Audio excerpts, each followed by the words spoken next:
প্ৰথমে মই পিতৃশ্বৰক ধন্যবাদ দিছোঁ সেই সুন্দৰ সময়ৰ কাৰণে আৰু আজি ইয়াত দেখা আৰু শুনি থকা সকলোকে মই প্ৰিয় পিতৃ প্ৰভু যীশু খ্ৰীষ্টৰ নামত সকলোকে আদৰি লৈছোঁ। আজি আমি আলোচনা কৰিব গৈ আছোঁ যে সকলোৱে পৰিচিত, সকলোৱে জানে যে বিশ্বাস, সেই বিশ্বাসৰ বিষয়ে মই আজি ঈশ্বৰৰ পবিত্ৰ বাক্যৰ যোগেদি, বাইবেলৰ বাক্যৰ যোগেদি আলোচনা কৰিব গৈ আছোঁ। গতিকে প্ৰথমতে আমি জানি ল'ব লাগিব কি বিশ্বাস কি। বিশ্বাস আমাৰ জীৱনত কিয় প্ৰয়োজন আছে, বিশ্বাস ক'ৰ পৰা আমি লাভ কৰিম, বা বিশ্বাস আমি ক'ৰ পৰা পাম, বা বিশ্বাস কেনেকৈ আমি বঢ়াব পাৰে, সেই বিষয়কেইটাৰ ওপৰত আমি চৰ্চা কৰিম, সেই বিষয়ৰ ওপৰত আমি আলোচনা কৰিম। গতিকে প্ৰথমে আমি চাম কি বিশ্বাস কি হয়, একচুৱেলি বিশ্বাসটো কি হয়। আমি এটা উদাহৰণ ল'ব পাৰোঁ। যেতিয়া মই বাছত যেতিয়া চাফাৰ কৰোঁ, বাছত যেতিয়া যাওঁ বা ট্ৰেইনত বা ফ্লাইটত যিকোনো জেগাত যদি আপুনি চাফাৰ কৰে বা জাৰ্ণি হয়, সেইখিনি সময়ত আপুনি বিশ্বাস কৰে যে মই এই ড্ৰাইভাৰটোৱে বা সেই পাইলটজনে কি মোক নিৰ্দিষ্ট স্থানত সুৰক্ষিত কৰি তেওঁ লৈ যাব। সেইটো এটা সাধাৰণ এটা বিশ্বাস হয়, সকলোৰে এইটো বিশ্বাস হয়। যেতিয়া মেট্ৰত বহোঁ, বাছত বহিম, ট্ৰেইনত বহিম, চাফাৰ হওঁতে, ভ্ৰমণ হওঁতে আমি বিশ্বাস কৰোঁ যে নিশ্চয় ড্ৰাইভাৰে মোক সুৰক্ষিত কৰি আমাক লৈ যাব। সেইটো এটা বিশ্বাস। হালেলুয়া। গতিকে সেই বিশ্বাসটো আমি কেতিয়াবা সচৰাচৰ সেইটো আমি অনুভৱ, সেইটো ফিলিং নহয় যে অট'মেটিকলি সেইটো বিশ্বাসটো আমাৰ জীৱনত আহি যায়। কিন্তু বাইবেলৰ পৰিভাষাই আমাক কয়, বাইবেলৰ বাক্যৰ যোগেদি আমি দেখিবলৈ পাওঁ, যিটো বাইবেলত হিব্ৰী পুস্তক 11:1 লিখা আছে। মই বাক্যটো আপোনালোকৰ কাৰণে পঢ়িছোঁ। বিশ্বাস হৈছে আশা কৰা বিষয়ৰ নিশ্চয় জ্ঞান, অদৃশ্য বিষয়ৰ প্ৰমাণ প্ৰাপ্তি। Hallelujah, praise the lord. ইয়াত স্পষ্টকৈ কৈছে বিশ্বাসটো হৈছে কি, যে আশা কৰা বিষয়ক নিশ্চয় জ্ঞান, অদৃশ্য বিষয়ৰ প্ৰমাণ প্ৰাপ্তি। Praise the lord.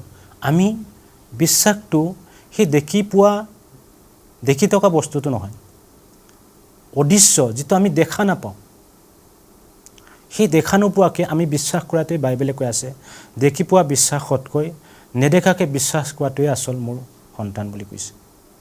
আজি নেদেখাজনক আমি ঈশ্বৰক কায়ো দেখা নাই, কিন্তু আমি আজি কি কৰিছোঁ, ঈশ্বৰৰ সেই প্ৰেমৰ বাণীৰ যোগেদি আমি কি কৰিছোঁ, আজি বিশ্বাসত আমি বশৱৰ্তী হৈছোঁ, বিশ্বাসত আমি আপ্লুত হৈ আজি বিশ্বাসত আমি আজি জীৱন যাপন কৰিবলৈ, বিশ্বাসৰ যোগেদি প্ৰভু যীশুখ্ৰীষ্টৰ চৰণত আমি সদায় তেওঁৰ লগত আছোঁ বুলি এটা বিশ্বাস, আমি নেদেখাকৈ এটা নিশ্চয় জ্ঞান এটা আছে যে অদৃশ্যজনক আমি বিশ্বাস কৰি আছোঁ যে নিশ্চয় হ'ব। এই বাইবেলৰ পৰিভাষা সেইটোৱে কৈছে যে বিশ্বাসটো সেইটোৱে হৈছে যি হৈছে আশা কৰা বিষয়, আমি যিটো বিষয়ত আশা কৰি আছোঁ নিশ্চয় জ্ঞান সেইটো, আৰু অদৃশ্য বিষয়ৰ প্ৰমাণ প্ৰাপ্তি। গতিকে আজি সেইটোৱে আমাক কয় যে অদৃশ্য বিষয়, নেদেখা বস্তুটো বিশ্বাস কৰাটোৱে আচল বস্তু। আমি বায়ুটোক কোনেও নেদেখে, বতাহ কাকো দেখা নাই, কিন্তু আমি কি কৰোঁ, বতাহ আহিছে বুলি আমি যেতিয়া আমি কওঁ, কিহৰ কাৰণে কওঁ, আমাৰ এটা অনুভৱ হয়। হালেলুয়া। আমি যেতিয়া অনুভৱ হয়, যেতিয়া আমি ফিলিং হয় যে মোৰ শৰীৰত গাত কি লাগিছে, এটা হাৱা লাগি আছে, তেতিয়া আমি কি কৰিছোঁ, সেইটো ফিলিং কৰিছোঁ, আমি অনুভৱ কৰিছোঁ যে আজি সেই হাৱাটো, এই বতাহ যাকে মোৰ শৰীৰত লাগিছে বা মোৰ গাত চুইছে। আমি দেখি নাপাওঁ, কিন্তু তেনেকৈ আমাৰ ঐশ্বৰিক ঈশ্বৰৰ যি আমি অদৃশ্য যি বিশ্বাস, ঈশ্বৰ নিশ্চয় ঈশ্বৰ আছে, সেই কথাটো আমি সম্পূৰ্ণকৈ আমি কি কৰিছোঁ, আমি বুজিব পাৰিছোঁ। সেইকাৰণে বিশ্বাস সেইটো বাইবেলৰ পৰিভাষাৰ যোগেদি সেইটো বিশ্বাসটো বুজায়। 2 নম্বৰ পইণ্টটো আছিলে বিশ্বাস কিয় লাগে আমাৰ জীৱনত। বিশ্বাস সেইকাৰণে আমাৰ জীৱনত লাগে ঈশ্বৰক ঈশ্বৰক সন্তুষ্ট কৰিবৰ কাৰণে। সি কেনেকুৱা বিশ্বাসৰ যোগেদি ঈশ্বৰে সন্তুষ্ট কৰিব বিচাৰে, আমি বাক্যটো পঢ়িছোঁ, হিব্ৰী পুস্তক 11:6 লিখা আছে, কিন্তু বিনা বিশ্বাসেৰে ঈশ্বৰক সন্তুষ্ট কৰা অসাধ্য, কিয়নো ঈশ্বৰ যে আছে আৰু তেওঁক বিচৰা লোকক পুৰস্কাৰ দিওঁতা হয়, ইয়াকে তেওঁৰ ওচৰলৈ চপা মানুহে বিশ্বাস কৰিব লাগে। হালেলুয়া। সেইটো কি হ'ব লাগে, সেইটো আমি ঈশ্বৰক প্ৰসন্ন কৰিব লাগে, ঈশ্বৰক সন্তুষ্ট কৰিব লাগে। Praise the lord. সেইকাৰণে আমাৰ বিশ্বাসটো কাক আমি সন্তুষ্ট কৰিব লাগিব, কাক প্ৰসন্ন কৰিব লাগিব, আমি ঈশ্বৰক, পিতৃ ঈশ্বৰ প্ৰভু যীশুখ্ৰীষ্টক আমি সন্তুষ্ট কৰিব লাগিব, আৰু তাক বিশ্বাসত যোগেৰে তেওঁক সন্তুষ্ট কৰাৰ সাধ্য বুলি কৈছে। বিনা বিশ্বাসে আমি বিশ্বাস নকৰাকৈ তেওঁ কেতিয়াও আমি সন্তুষ্ট কৰিব নোৱাৰোঁ। বিশ্বাসৰ যোগেদি আমি তেওঁক সন্তুষ্ট কৰিব পাৰোঁ। হালেলুয়া। সেইকাৰণে সচৰাচৰ আমি যদি বিশ্বাসেৰে যদি প্ৰাৰ্থনা কৰোঁ, বাইবেলত কৈছে মাৰ্ক 11:24 লিখা আছে যে বিনা আমি যি বিষয়ত প্ৰাৰ্থনা কৰিছোঁ সকলো বিষয়ত পালোঁ বুলি বিশ্বাস কৰা বুলি কৈছে, তেতিয়া তুমি পাব বুলি কৈছে। আমি যদি ডাউটিঙত যদি প্ৰাৰ্থনা কৰোঁ, আমি যদি সন্দেহত যদি প্ৰাৰ্থনা কৰোঁ, আপোনাৰ আৰু মোৰ প্ৰাৰ্থনা কি হ'ব? উত্তৰ ঈশ্বৰে নিদিব। সেইকাৰণে বাইবেলত কৈছে মাৰ্ক 11:24 লিখা আছে, বাক্যটো পঢ়িছোঁ। এই হেতুকে মই তোমালোকক কওঁ, তোমালোকে প্ৰাৰ্থনা কৰি যি খোজা এই সকলোকে পালোঁ বুলি বিশ্বাস কৰা, তেহে পাবা বুলি কৈছে। Praise the lord, hallelujah. গতিকে স্পষ্টকৈ কৈছে আপুনি আৰু মই যদি প্ৰাৰ্থনা কৰিছোঁ ঈশ্বৰৰ পৰা কিবা এটা পাবৰ কাৰণে, সেই কথাটো কোনো সন্দেহযুক্ত হ'ব নালাগে, কোনো ডাউটিং হ'ব নালাগে যে সেইটো দিব জানো, সেইটো হ'ব জানো, সেইটো কৰিব জানো, সেইটো যাব জানো, এনেকৈ নহয়। ঈশ্বৰে মোক মাতিলে যেতিয়া ঈশ্বৰে নিশ্চয় মোক এটা ভালৰ কাৰণে, এটা মোৰ জীৱনত ঈশ্বৰে সিদ্ধ কৰিবৰ কাৰণে ঈশ্বৰে মোক মাতিছে। সেই কথাটো আপুনি খোজা, আপোনাৰ প্ৰাৰ্থনাত লাগি থকা সেই বিষয়টোৰ ওপৰত আপুনি যি বিষয়ত আপুনি খুজিছে, প্ৰাৰ্থনা কৰিছে, সেই বিষয়টোৰ ওপৰত আপুনি দৃঢ় বিশ্বাস পালোঁ বুলি বিশ্বাস কৰিব লাগে বুলি কৈছে। আজি বাইবেলে স্পষ্টকৰণ কৈছে। কি কৈছে? এইটো পালোঁ বুলি যি বিষয়ত প্ৰাৰ্থনা খুজিছা সেই সকলো বিষয়ত তুমি পালোঁ বুলি বিশ্বাস কৰা বুলি কৈছে। হালেলুয়া। আজি আমাক সুন্দৰকৈ কৈছে। সেইকাৰণে সঁচা অৰ্থত আমাক ঈশ্বৰে প্ৰাৰ্থনা কৰাটো, বিশ্বাসেৰে প্ৰাৰ্থনা কৰাটো ঈশ্বৰে আমাক বিচাৰিছে। Praise the lord. আৰু আমি বাইবেলত পাওঁ যে বিশ্বাস ক'ৰ পৰা পায়। যদি কোনোবাই যদি সোধে বিশ্বাস ক'ৰ পৰা পায়, তেতিয়াহ'লে বিশ্বাস ক'ৰ পৰা পায়? বাইবেলৰ ৰোমিঅ 10:17 লিখা আছে। বাক্যটো চাওঁ।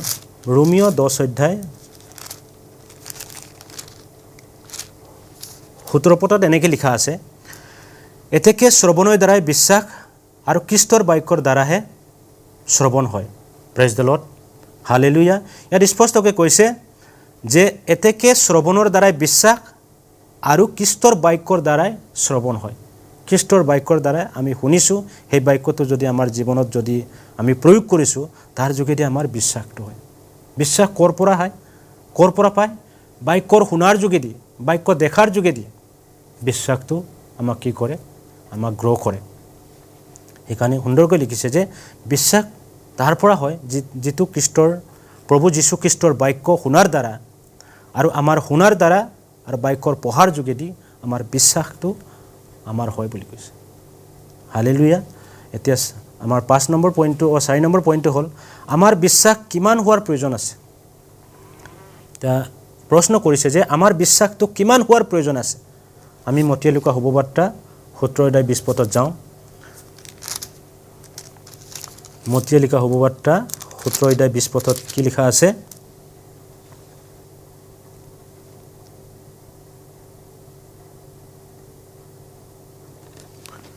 ইয়াত কৈছে, তাতে তেওঁলোকক ক'লে, তোমালোকৰ অন্ধবিশ্বাসৰ কাৰণে, কিয়নো মই তোমালোকক স্বৰূপকৈ কওঁ, এটি সৰিয়হৰ গতি মানুহ তোমালোকৰ যদি বিশ্বাস হয়, তেন্তে সেই পৰ্বতটোকে ইয়াৰ পৰা তালৈ যা বুলিলে সি যাব আৰু তোমালোকলৈ একো অসাধ্য নহ'ব। হালেলুয়া। ইয়াত কৈছে যে কিমান বিশ্বাস হোৱাৰ প্ৰয়োজন আছে। আমি কেনেকৈ তাক জুকিম? যে ইয়াত বাইবেলে স্পষ্ট কৈছে কি তোমালোকৰ বিশ্বাস যদি এটি কণমানি সৰিয়হৰ গুটিৰ সমান যদি আপোনাৰ আৰু মোৰ বিশ্বাস হয়, তেতিয়া সেই পাহাৰটোক বুলি কৈছে, সেই পাহাৰটো কি আছে? আমাৰ সমস্যা। পাহাৰ সমান আমাৰ সমস্যা, সেইটো আপোনাৰ সৰিয়হ সমান বিশ্বাসটো পাহাৰ সমান আপোনাৰ সমস্যাটো কি কৰিব? দূৰ কৰিব বুলি কৈছে। হালেলুয়া। ইয়াত স্পষ্ট সেই বাক্যতে আমাক বহুত আমাৰ জীৱনত উৎফুল্লিত কৰে, আমাক এটা সতৰ্ক কৰি দিয়ে, আমাক এটা সাৱধানতা কৰি দিয়ে যে আমাৰ বিশ্বাস কিমান বা আপোনাৰ বিশ্বাস কিমান। হ'ব পাৰে আপোনাৰ জীৱনত সমস্যা হ'ব পাৰে, আপোনাৰ জীৱনত ৰোগ ব্যাধি হ'ব পাৰে, কিন্তু সেই তাৰ পৰা আপুনি সততাৰে দৃঢ়তাৰে আপুনি থাকিবৰ কাৰণে কি হ'ব লাগিব? আপোনাৰ সেই অকণমান বিশ্বাসটো হ'লেই হ'ব বুলি কৈছে। আপুনি যি সমস্যা, যি ঢৌ ধুমুহা আপোনাৰ জীৱনত আহিব, যি অন্ধকাৰ শক্তিয়ে আহিব, সেই সকলোবিলাক প্ৰটেকশ্যন দিব পাৰে বুলি কৈছে। বাধা দিব পাৰে বুলি কৈছে। হালেলুয়া। গতিকে আজি বাইবেলত কৈছে যে প্ৰভু যীশুখ্ৰীষ্টই কৈছে কি আপুনি আপোনাৰ যি সৰিয়হৰ গুটিৰ সমান যদি বিশ্বাস হয় আপোনাৰ সেই পৰ্বতৰ সমান যি সমস্যা সেইটো আপুনি নেওচিব পাৰে বুলি কৈছে, সেইটো অভাৰকাম কৰিব পাৰে বুলি কৈছে। সেইকাৰণে আমাৰ জীৱনত যদি আমি চাওঁ কিমান বিশ্বাস হোৱাৰ প্ৰয়োজন আছে যে আমাৰ জীৱনত সৰিয়হৰ গুটিৰ সমানো যদি আমাৰ বিশ্বাস হয়, সেই বিশ্বাসত সিদ্ধতা কৰোঁ, তেতিয়াহ'লে নিশ্চয় আমাৰ সকলোখিনি আমি অভাৰকাম কৰিব পাৰোঁ, অভাৰটেক কৰিব পাৰোঁ সকলো সমস্যাবিলাক। নহ'লে আমাৰ জীৱনত আমি যদি একেবাৰে বিশ্বাসটো যদি জিৰ' হৈ যায় তেতিয়াহ'লে আমাৰ জীৱনত একো বিশ্বাস কৰিম বা বিশ্বাসৰ যোগেদি আমি একো সাৰ্থক হ'ব নোৱাৰে। হালেলুয়া। আৰু ইয়াত কৈছে বিশ্বাসৰ লগত আৰু কি কৰিব লাগে। 5 নম্বৰ পইণ্ট হ'ল যে বিশ্বাসৰ লগত আৰু কি কৰিব লাগে। আমি ইয়াত চাওঁ জাকব 2:20 লিখা আছে, কি কৈছে, কিন্তু হে ক্ষুধা মানুহ বিনা কৰ্মৰে বিশ্বাস যে ব্যৰ্থ, ইয়াক তুমি জানিবলৈ ইচ্ছা কৰানে? বিনা কৰ্মৰে বিশ্বাস কৰাটো অসাধ্য বুলি কৈছে। হালেলুয়া। ইয়াৰ 26 নম্বৰ পদটো এই 2:26 স্পষ্ট লিখা আছে, কিয়নো যেনেকৈ আত্মাবিহীন শৰীৰ মৰা তেনেকৈ কৰ্মবিহীন বিশ্বাসো মৰা বুলি কৈছে। হালেলুয়া। কিয়নো বিনা কৰ্মৰে বিশ্বাস কৰাটো ব্যৰ্থ বুলি কৈছে, কৰ্মবিহীন বিশ্বাসটো ব্যৰ্থ বুলি কৈছে। সেইকাৰণে কৈছে যদি আমি বিশ্বাস কৰিছোঁ, যদি ঈশ্বৰৰ আত্মা আমাৰ শৰীৰত নাথাকে তেতিয়াহ'লে সেই শৰীৰটো মৰা বুলি কৈছে। হালেলুয়া।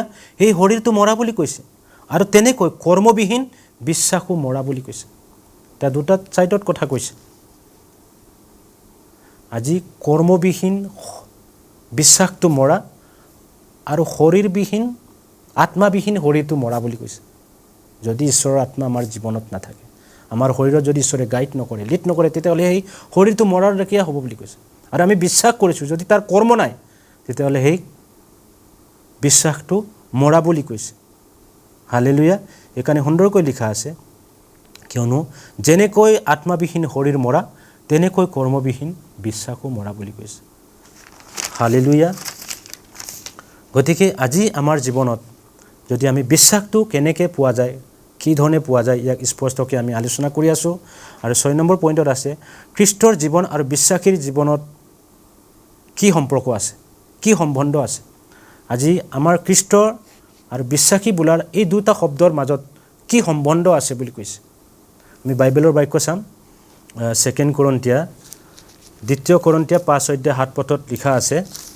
বাক্যটো মই আপোনালোকৰ কাৰণে পঢ়িছোঁ। 2 Corinthians 5:7 লিখা আছে, কিয়নো আমি দেখাৰ দ্বাৰাই নচলি বিশ্বাসৰ দ্বাৰাই চলিছোঁ। হালেলুয়া। আমি দেখাৰ দ্বাৰাই নহয়। অথনি কৈছিলোঁ যে আমাৰ বিশ্বাসটো কি আছে। বাইবেলৰ পৰিভাষাত বিশ্বাসটো কি? অদৃশ্য বস্তুক নিশ্চয় জ্ঞান কৰাটো। আমি নেদেখা বস্তুটোক বিশ্বাস কৰাটোৱে মেইন বাইবেলৰ পৰিভাষা হয়। গতিকে আমি দেখা নোপোৱাটো বিশ্বাস কৰাটো সেইটো বহুত কঠিন হয়, কিন্তু ঈশ্বৰৰ কাৰণে সেইটোৱে গ্ৰাহ্য হয়। আমি দেখা বস্তুটো কি, দেখা বস্তুৰ ওপৰত আমি কি বিশ্বাস কৰিছোঁ সেইটো বিশ্বাস নহয়, যে বাইবেলৰ পৰিভাষাত সেইটো বিশ্বাস নহয় যে যি নেদেখাকৈ বিশ্বাস কৰিছে। আমি ৰূপ সোণবিলাক চাইছোঁ, সেই বিশ্বাস নহয়, কিন্তু সেই আমি বিশ্বাসৰ যোগেদি চলাটো, অকল দেখি পোৱা বস্তুটো, দেখা বস্তুটো বা কিবা পোৱা বস্তুটোক, দেখি পোৱা বস্তুটোক যদি সেইটো বিশ্বাস নহয়, সেইটো বিশ্বাসৰ জাগতিক বিশ্বাস, জগতৰ বিশ্বাস, কিন্তু নেদেখা যিবিলাক বিশ্বাস কৰি আছোঁ এইবিলাক ঈশ্বৰীয় আত্মিক বিশ্বাস, ঈশ্বৰে সেইটো কৈছে। সেইকাৰণে 7 নম্বৰ পইণ্টত আমি চাওঁ বিশ্বাস কৰা সকলৰ প্ৰাৰ্থনা কেনেকুৱা হোৱাটো ঈশ্বৰে বিচাৰে। হালেলুয়া।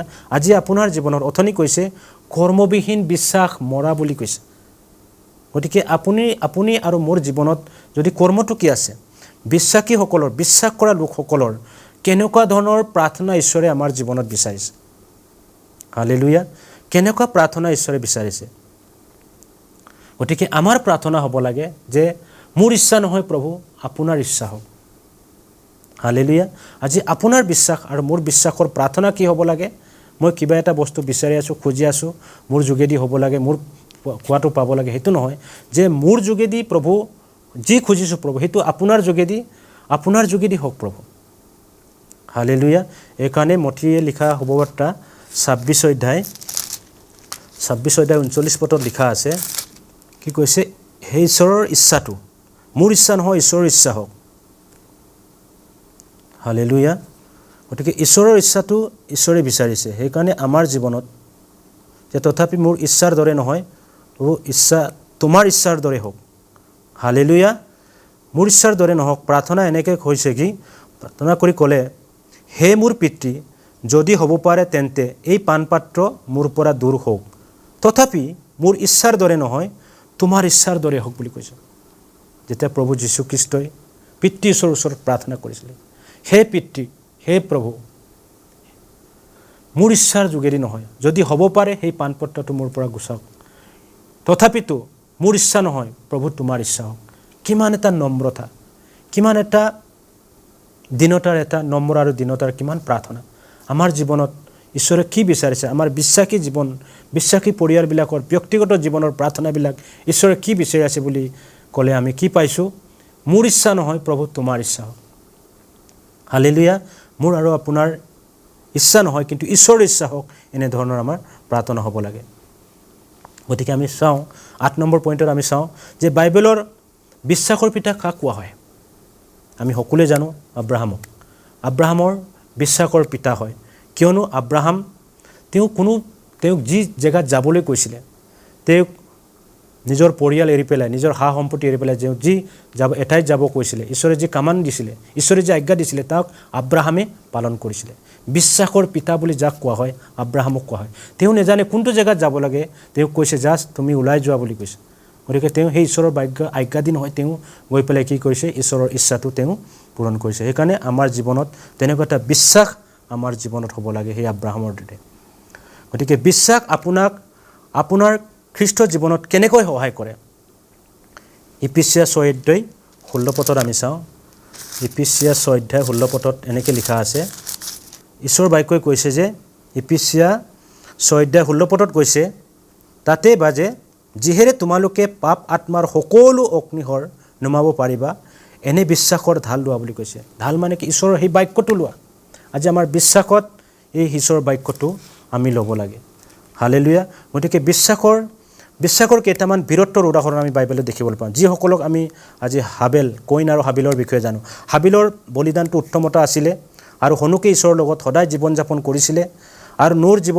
নোৱে বিশ্বাসৰ যোগেদি নিজৰ পৰিয়ালক বচালে আৰু আব্ৰাহামৰ আজ্ঞা মনাৰ দ্বাৰা আৰু সাৰাৰ জীৱনত আমি চাওঁ অসম্ভৱক সম্ভৱ কৰোঁতা তেওঁ যি বুঢ়ী অৱস্থাত তেওঁ যি সন্তান পালে সেই সকলোবিলাক বিশ্বাসৰ যোগেদি হৈছে আমাৰ বিশ্বাস কিয় হ'ব লাগে আমি কিয় হৈছোঁ যে প্ৰভু যীশুখ্ৰীষ্ট মানুহ হৈ সেই সংসাৰত আহিলে আৰু আমাৰ পাপৰ কাৰণে বলিদান দিলে হালেলুয়া সেইটোহে আমি বিশ্বাস কৰোঁ যে মোৰ জীৱনত আপোনাৰ জীৱনৰ বিশ্বাসটো কি আছে বুলি ক'লে প্ৰভু যীশুখ্ৰীষ্টই মোৰ আৰু আপোনাৰ কাৰণে সেই পৃথিৱীত সংসাৰত আহি তেওঁ বলি উৎসৰ্গা কৰিল হালেলুয়া আজি যিবিলাক পইণ্ট আমি বিশ্বাস কিয় প্ৰয়োজন আছে বিশ্বাস কেনেকৈ পোৱা যায় বিশ্বাসৰ প্ৰাৰ্থনা ঈশ্বৰে কেনেকৈ বিচাৰে সেই সকলোবিলাক আজি আমি পূৰ্ণকৈ আলোচনা কৰিলোঁ গতিকে সেই সকলোখিনি ঈশ্বৰৰ বাক্যই যিসকলে শুনিলে আৰু দেখিলে সেই সকলোকে প্ৰভু যীশুখ্ৰীষ্টই বহুতাত আশীৰ্বাদ কৰি বিশ্বাস কৰিছোঁ ধন্যবাদ সকলোকে পিতৃ ঈশ্বৰে আশীৰ্বাদ কৰক থেংক ইউ